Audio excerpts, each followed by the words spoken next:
Estou como líder da oposição, eu vou voltar a ler o parecer.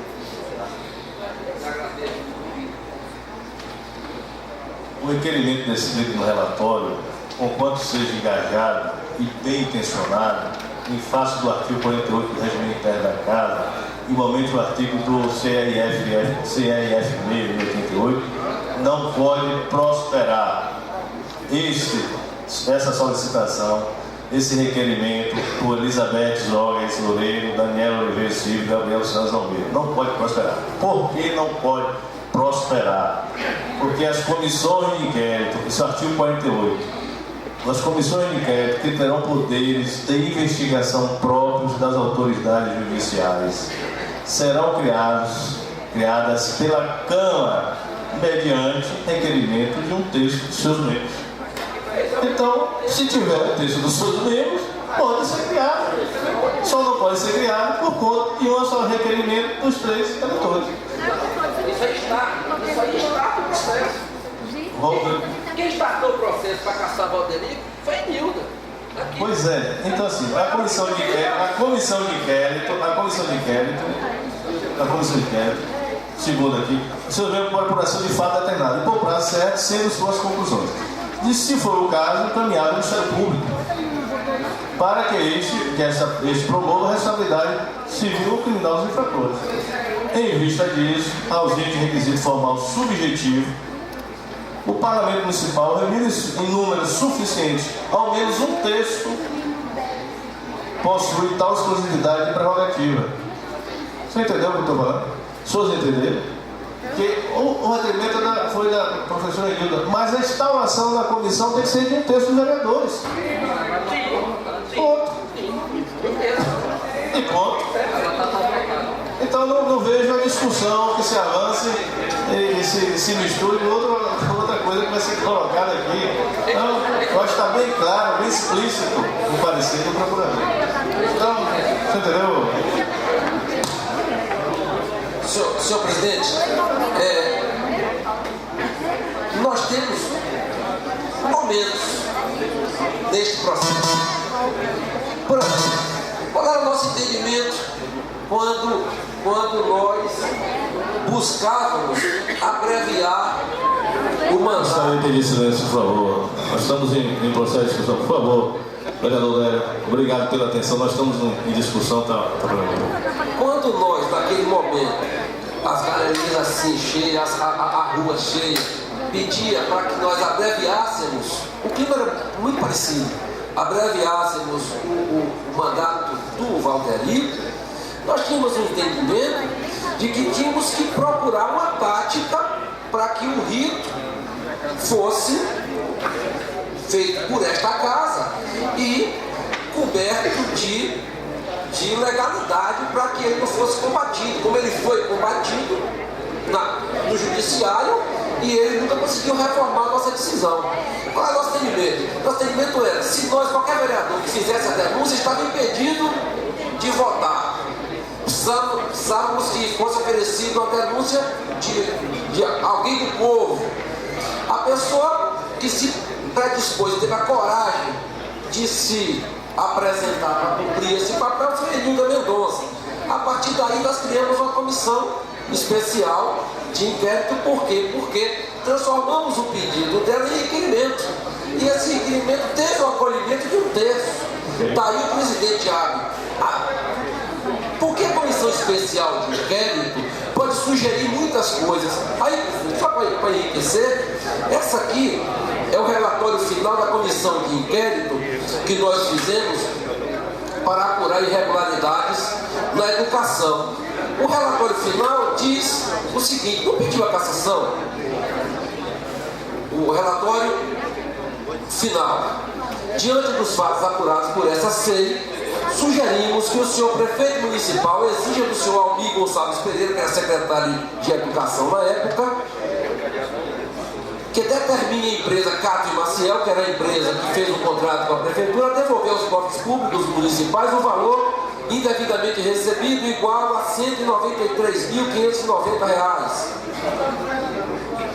ou que no ano de 2007, que é no ano subsequente, venha a ofertar aos 1.434 alunos o respectivo curso de informática, cumprindo assim o quanto contratado. Na hipótese de nenhuma das alternativas serem cumpridas, sugerimos então que o gestor público municipal adote com rigor as medidas administrativas e punitivas contra a empresa vencedora, bem como contra o secretário de Educação e seus auxiliares que permitam o pagamento indevido.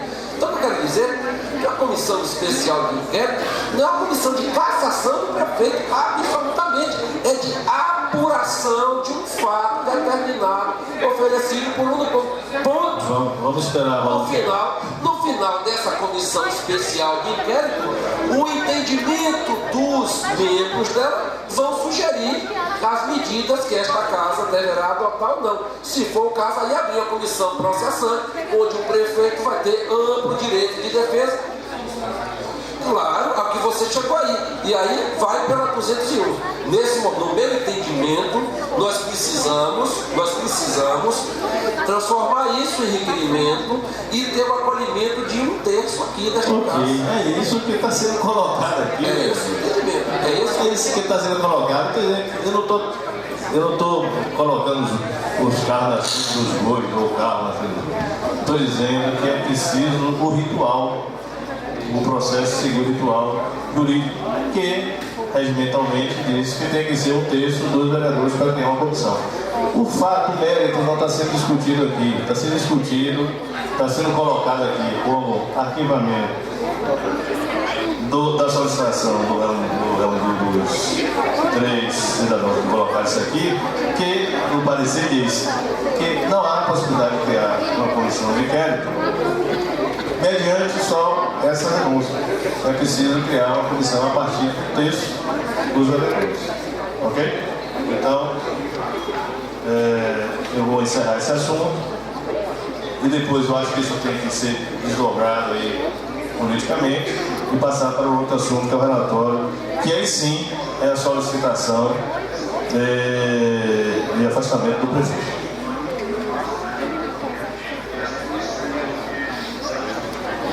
Relatório acerca de denúncia, análise acerca de denúncia apresentado pelo APPI, APLB, Sindicato dos Trabalhadores de Educação do Estado da Bahia, SINZEP, Sindicato dos Servidores Públicos de Ilhéus, SINDATRAN, Sindicato do Trânsito, SINDACS, ACE, SINDGUARDA, BA, com pedido de declaração de vacância do cargo do prefeito. Aí sim, esse relatório está relacionado a uma declaração de vacância do cargo do prefeito. Foi esse requerimento que chegou aqui também.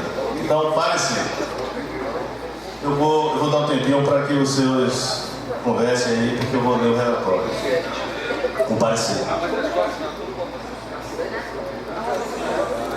Senhores, por favor, eu vou ler o parecer. Parecer.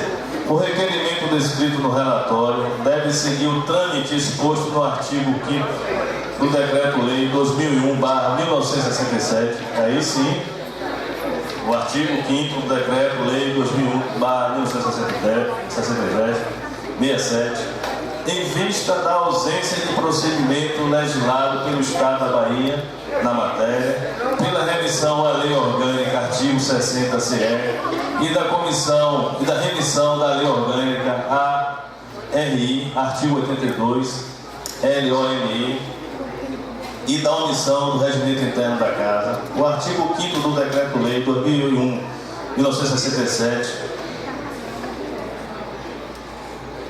LONI, Lei Orgânica do Município de Ilhéus, prevê no inciso 1 que a denúncia escrita da infração poderá ser feita por qualquer eleitor. Aí sim, a denúncia pode ser feita por qualquer eleitor, com exposição dos fatos e a indagação das provas. Se o denunciante for vereador, ficará impedido de votar sobre a denúncia e de integrar a comissão processante, podendo, todavia, praticar todos os atos de acusação, como foi colocado aqui pelos senhores. Se o denunciante for o presidente da Câmara, no meu caso, passará a presidência ou ao substituto legal para os atos do processo e só votará se necessário para completar o código de julgamento.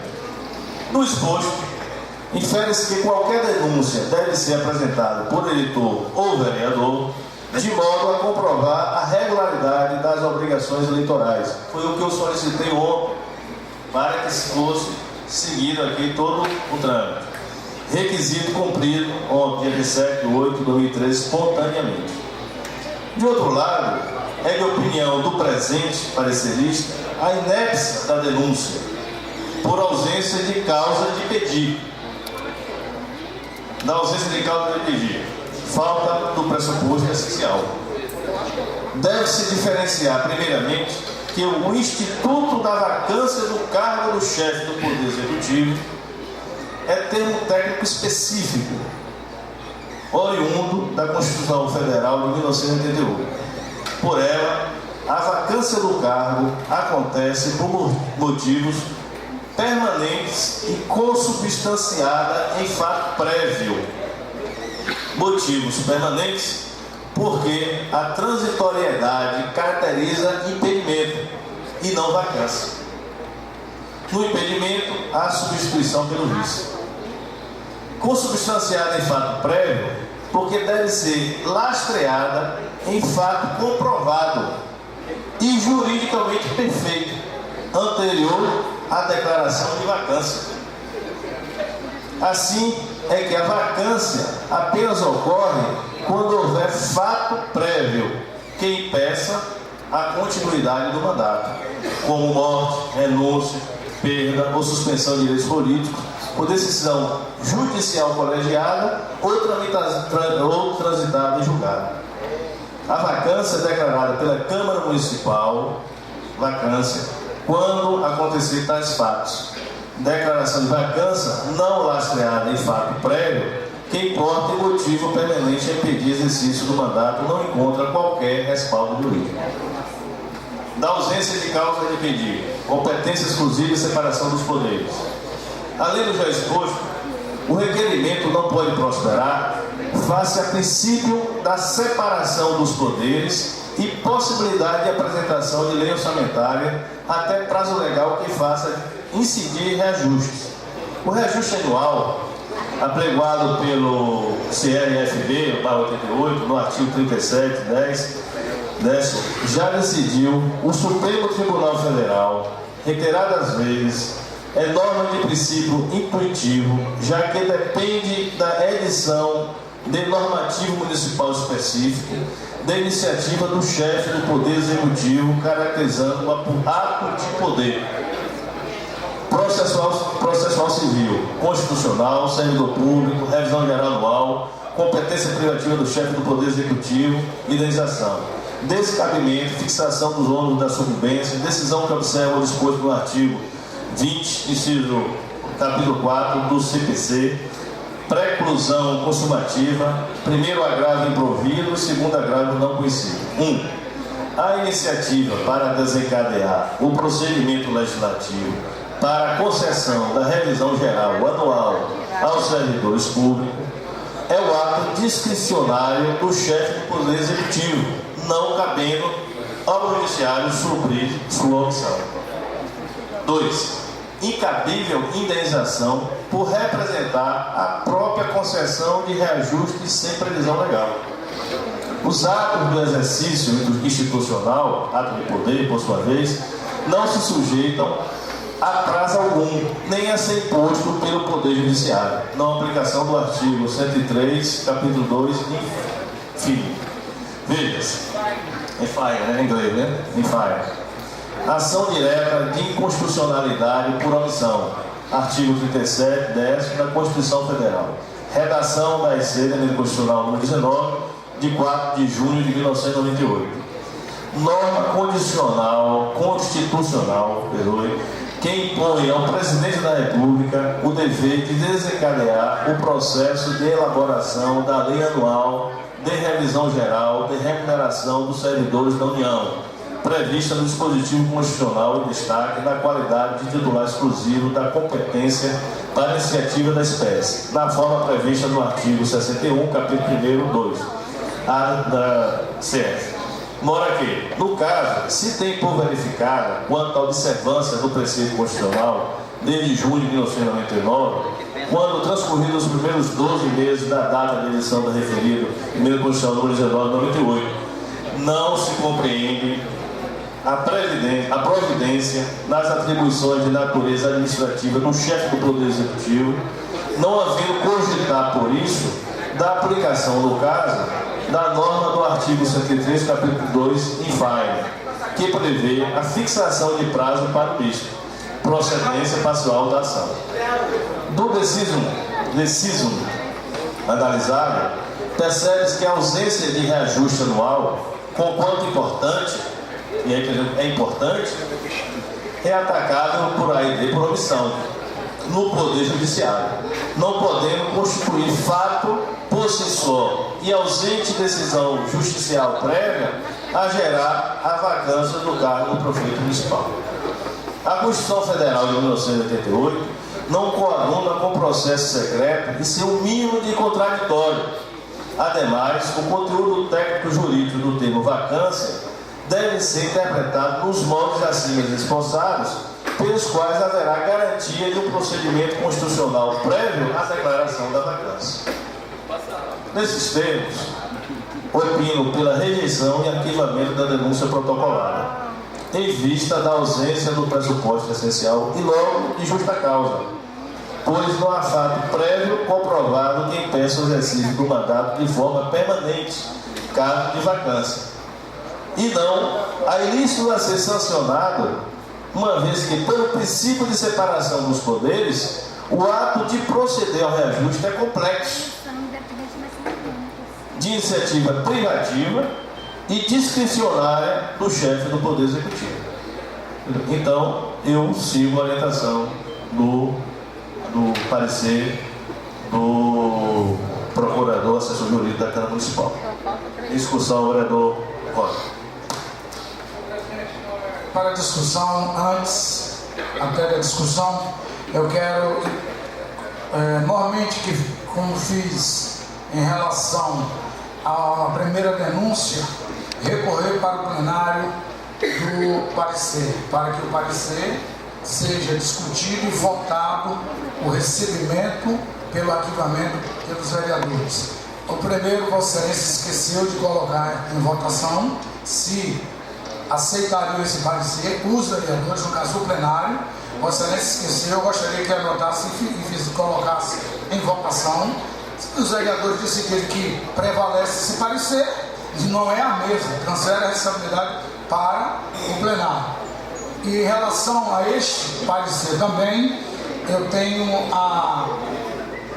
que também fica por este vereador, membro da Comissão de Justiça, impugnado, e também recorro da decisão do arquivamento para o plenário, para que o plenário decida. E justifico e fundamento o recurso. Fundamento com base, eu queria ter só para ler o documento aqui que está junto aí, por favor. Que me parece que o procurador não está acompanhando as sessões e está assinando parecer sem olhar. Porque não é o que foi dito aí no parecer dele que o pessoal pediu. Efetivamente, senhor presidente, veio uma denúncia com o pedido no início da vacância. No início, eu orientei nesta casa aqui, e todos que estão aí são testemunhas, eu orientei no sentido de que a denúncia fosse para que se criasse uma ceia. E os sindicatos cumpriram a risca e está aqui. Por isso que não pode prosperar esse parecer. Eu estou explicando porque isso vai parar no judiciário, possivelmente, e eu estou antecipando aqui para ver se não chega lá e a gente ajuda a resolver esse impasse. Foi colocado aqui, senhor presidente, o requerimento de Enilda, cadê? Foi uma petição que foi feita posteriormente. Estava aqui no instante, eu não estou vendo aqui. Opina pela... Não, está aqui. Prestem bem atenção, senhores vereadores, que nós somos legisladores, somos fiscais da lei, somos fiscais do executivo. e como tal devemos proceder. O que foi pedido aqui pelo sindicato já não foi na segunda etapa afastamento de prefeito. Foi pedido o quê? O nome dos sindicatos estão aqui. Veja bem o que foi pedido. Vem com essa denúncia requerer a Vossa Excelência, se diga receber a denúncia, veja bem, receber a denúncia em anexo e tome as devidas providências de encaminhamento à tramitação. Oh meu Deus, será se não sabe interpretar? Está pedindo aqui para que seja recebida a denúncia, vereador Alisson Mendonça, e de que seja seguidos trâmites legais, mas não está pedindo aqui. Aí o procurador disse que a denúncia estava querendo vacância do cargo. Ora, depois que foi orientado, houve a correção tempestivamente, e como tal tinha que ser interpretado, senhor procurador, porque foi feita a correção daqui. Está pedindo para que se com o procedimento normal, com a denúncia, e que preenche os requisitos, sim. Ademais, e aí, para que não venha aparecer de assistir novamente, não tem legitimidade procurador do município, da Câmara de Vereadores, nem mesmo do município, de discutir mérito causal. Vou repetir, não tem competência para se discutir mérito causal, ou seja, mérito da causa de uma denúncia. Não tem competência. Essa competência é privativa do legislador, do vereador.